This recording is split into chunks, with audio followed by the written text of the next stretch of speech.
Hello friends, welcome to our channel Stocks Factor. Hope you are doing well. Friends, we come again with yet another video in which we will cover one use case, and in this video we are going to take the example of HDFC Bank and we'll see the data of HDFC Bank and see what kind of play out is going on in that particular stock. So why we have chosen HDFC Bank?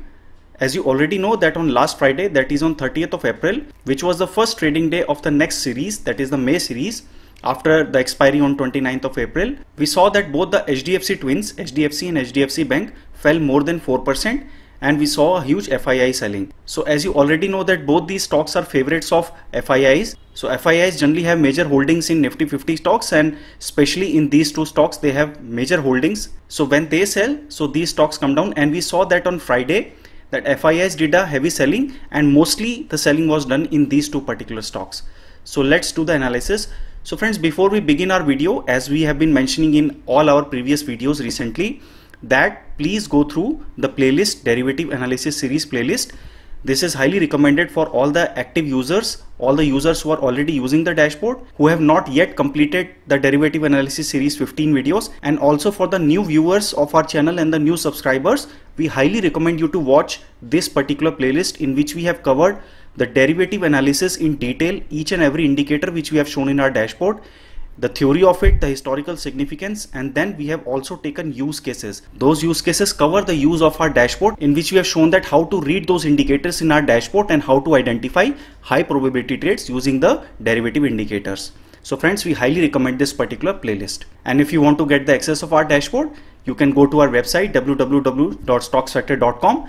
There we have mentioned all the details. So the dashboard is already launched and integrated within the website, and the pricing is very nominal. You can go and get the full version by paying a nominal amount. So friends, before we begin with the analysis, there is one more important point which I want to mention, that these videos are for learning purposes, and the way we are doing the analysis in these videos, we want you to perform the analysis the same way using our dashboard. So when you take the full version of the dashboard, you have to do the analysis in the same way we are teaching in our videos, in these use cases videos, and also in the derivative analysis series videos we have taught. So same way you have to perform your own analysis, whether you are doing in index analysis or the stocks analysis. So friends, let's begin with our today's analysis. In order to do the analysis, we'll switch to our website. So here we are on the website, and we have already logged in as the default user, and on the home page you can see the dashboard as I mentioned. So once your login gets activated, you will see the same dashboard on the home page, and I have already opened the daily summary page because we first wanted to discuss the selling which was done by FIIs on 30th of April, and you can see that there was a huge selling by FIIs, and even DIIs did not buy half of the amount of the selling FIIs did. And as we discussed that maximum selling happened in the HDFC twins, because FIIs have huge holding in HDFC and HDFC Bank. So if they sell, the stocks generally comes down, and majorly they sold in these two particular stocks only. That's why they felt even more than 4%, and these two stocks alone contributed to around 50% of the fall in Nifty on Friday. So the Nifty fell around 250 points on Friday, and around 50% of the fall was contributed by HDFC and HDFC Bank. So if we just scroll down to the bottom, and as we have mentioned in the previous videos that you can filter the stocks, so you already know that HDFC Bank is in the Bank Nifty. So if we click on Bank Nifty, so we are talking about HDFC Bank, so that's why we are filtering on Bank Nifty. So all the banking stocks will be filtered, and you can see that there was a huge selling in cash market also in HDFC Bank, and there was also long unwinding. So no short positions were developed in HDFC Bank. Mainly there was huge long unwinding and selling in the cash market, right? So now let's analyze HDFC Bank, and in order to analyze that, we will go to the stocks analysis page. But before that, we will switch the dashboard to the full screen mode so that we can see the dashboard in full screen, and you can use this feature also. So we'll go at the bottom and we'll click on this particular icon. So now the dashboard is in the full screen mode, and if you want to go back, you can click on this icon and you can again go back to the normal view. So now we'll switch to the stocks analysis page. So friends, now we are onto the stocks analysis page, and we have already filtered the HDFC Bank stock from the list, and the default time frame we have chosen is 3 months. So let's begin with our analysis. So firstly, we'll see the futures data. So as you already know that these three charts which gives us the multi-month trend, the weekly trend, and the daily trend, more granular trend based on the futures cumulative open interest. So here we talk about futures cumulative open interest because as we have mentioned in our derivative analysis series videos also, that once you see the cumulative open interest combining the open interest of all the expiries, it gives you a more clear picture. So let's start with the first graph, that is the multi-month graph or expiry on expiry graph. So as you can see, one data point is plotted for at the end of each expiry. So one data point reflects to the expiry date. So you can see from the past 4-5 expiries, we'll see the trend. So you can see the stock price jumped, and we saw huge short covering because OI fell, and then the short covering came in the month of February. So at the February expiry, there was a huge short covering, and then short positions were added in the month of March, and then again we saw a slight short covering in case of HDFC Bank. So we have majorly seen short covering, short positions, and now again short covering. So from the past few expiries, we have seen that no major long positions have been added. Now let us analyze a more granular trend, that is the week on week trend. So again, if we see the week on week trend, we'll see a continuous fall in the price of HDFC Bank. So overall trend is downtrend, and then we saw from the past few weeks, huge short positions were added because the price was falling and the OI was increasing. Futures cumulative open interest was increasing. So it means huge short positions were added, and then we saw short covering, and then some long unwinding from the past 2 weeks. So past 2 weeks, you see the price has fallen slightly and the OI has fallen significantly. So after short covering, then long unwinding happened. And now if we see the more granular data, that is the daily basis, so you see again the same trend similar to the weekly trend but more granular. You see that on daily basis the open interest was increasing and price fell. So it means short positions were added, and then we saw a huge short covering, and then now long unwinding for the past few days. So this is the overall picture of the futures cumulative open interest. So we can say that, so right now what we have sensed is that no significant long positions were added in the previous days, and whatever long positions were there from the previous months, so maximum positions have been squared off or long unwinding has been done, and now the futures cumulative open interest is light as compared to the previous months. So the OI is at light stage. So now if the stock has to go up, new long positions should be added because mainly the short covering has occurred or the long unwinding has happened. Now let's analyze the PCR trend based on the options data. So if we see the PCR trend also, as we can see that the price was falling and PCR was also falling, right? So along with the fall, call writing was done heavily as compared to put writing, and then the PCR made the bottom at around 0.47 and then it jumped. So we have discussed in the PCR videos where we have discussed about the analysis that in case of stocks, generally 0.4 to 0.6 is the case where the PCR bottoms out. So it's a range it's a general range, not specific to any particular stock. It can go down for mid-cap stocks below 0.4 also if there is a huge selling.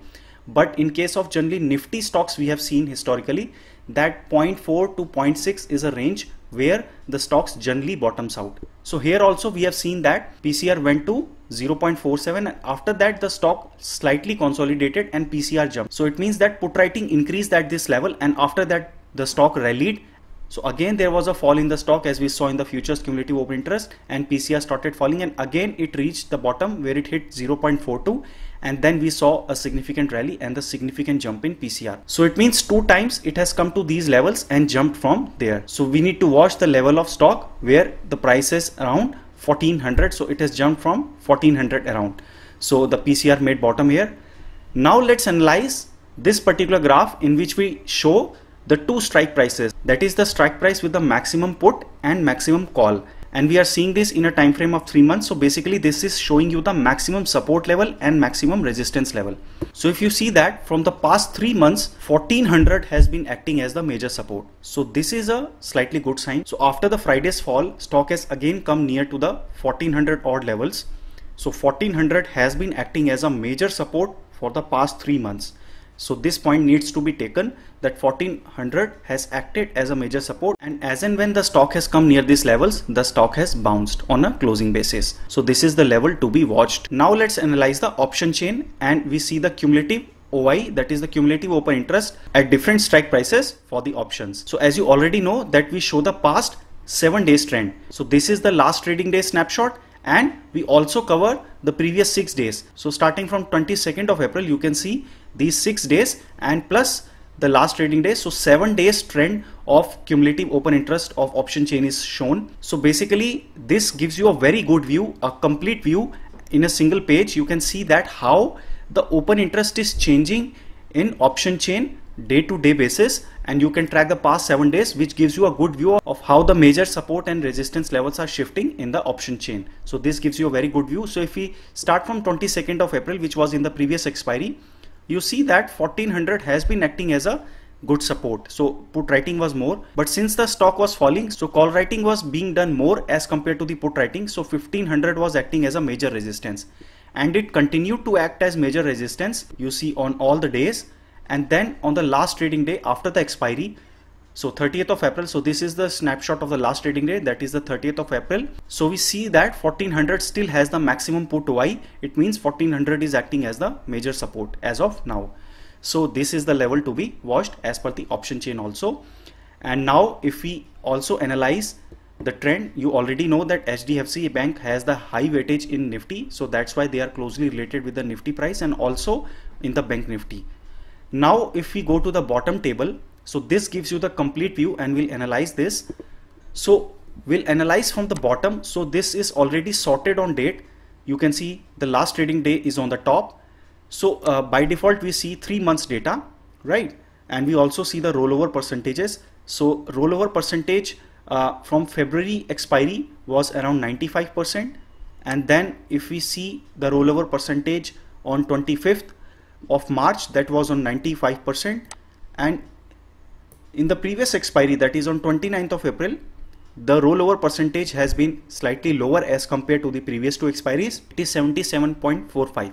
But one thing to be watched is that right now, as I mentioned in the top also, while analyzing the futures cumulative open interest data, the trend graphs, that the futures cumulative open interest is light as of now. So you see for the past 3 months. So if we see the minimum value, you can see that it started with around 25 million, and then we didn't saw any major change in the futures cumulative open interest, and then after that it's increased, and after that it increased heavily in the month of April because huge short positions were added, as we saw in the graph also, and then again short covering and long unwinding happened after that in the month of April, and again we are with the very light positions after 3 months, again 22 million. So 25 million and now 22 million. So it means futures cumulative open interest is still light. So now if the stock has to move significantly, there should be buying in the cash market, plus there should be addition of new OI. So there should be new positions being made, right? We also saw on the last trading day, that is 30th of April, that put writing was also done. Call writing was done more, but put writing was done, and majorly it was done at lower strike prices, that is 1400 and just below 1400. So as I mentioned, that 1400 is the level to be watched.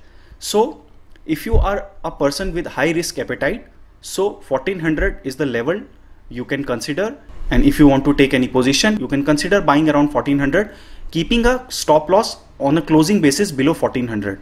And if you are a conservative investor, you need to wait, you need to let the stock bounce from this level with a huge OI addition and the delivery in cash buying. So we assume that the selling done by FIIs was a one-time selling in these stocks, and the stock has again come to the major support level. So there are chances that the stocks can bounce, but if you are a conservative investor, you can wait for 1 day and you can see whether the stock is bouncing and the new buying is coming at this level or not. So friends, in this way you have to perform the analysis.